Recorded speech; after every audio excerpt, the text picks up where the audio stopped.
The Declaration of Independence. When in the course of human events it becomes necessary for one people to dissolve the political bands which have connected them with another, and to assume the powers of the earth, the separate and equal stations to which the laws of nature and of nature's God entitle them, a decent respect to the opinions of mankind requires that they should declare the causes which impel them to the separation. We hold these truths to be self-evident, that all men are created equal.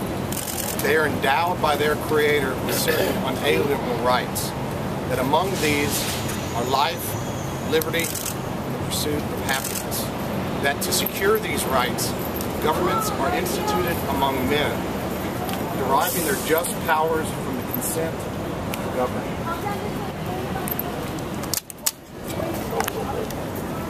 That whenever any form of government becomes destructive of these ends, it is the right of the people to alter or to abolish it, and to institute new government, laying its foundation on such principles and organizing its powers in such form as to them shall seem most likely to affect their safety and happiness. Prudence indeed will dictate that governments long established should not be changed for light and transient causes. Accordingly, all experience hath shown that mankind are more disposed to suffer, while evils are sufferable, than to right themselves by abolishing forms to which they are accustomed. But when a long train of abuses and usurpations, pursuing invariably the same object, evinces a design to reduce them under absolute despotism, it is their right, it is their duty, to throw off such government and to provide new guards for their future serenity. Such has been the patient sufferance of these colonies, and such is now the necessity which constrains them to alter their former systems of government. The history of the present King of Great Britain is a history of repeated injuries and usurpations, all having in direct object the establishment of an absolute tyranny over these states. To prove this, let facts be submitted to a candid world. He has refused his assents to the law, the most wholesome and necessary for the public good. He has forbidden his governors to pass laws of immediate and pressing importance unless suspended in their operation till the assent should be obtained. And when so suspended,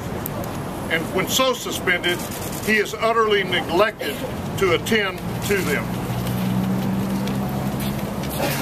He has refused to pass other laws for the accommodation of large districts of people, unless those people would relinquish that right of representation in the legislature, a right inestimable to them and formidable to tyrants only.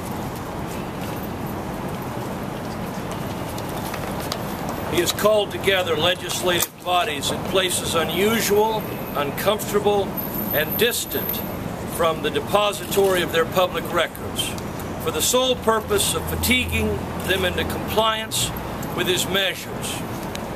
He has dissolved representative houses repeatedly for opposing with manly firmness his invasions on the rights of the people. He has refused for a long time, after such dissolutions, to cause others to be elected, whereby the legislative powers, incapable of annihilation, have returned to the people at large for their exercise. The state remaining in the meantime exposed to all the dangers of invasion from without and convulsions within.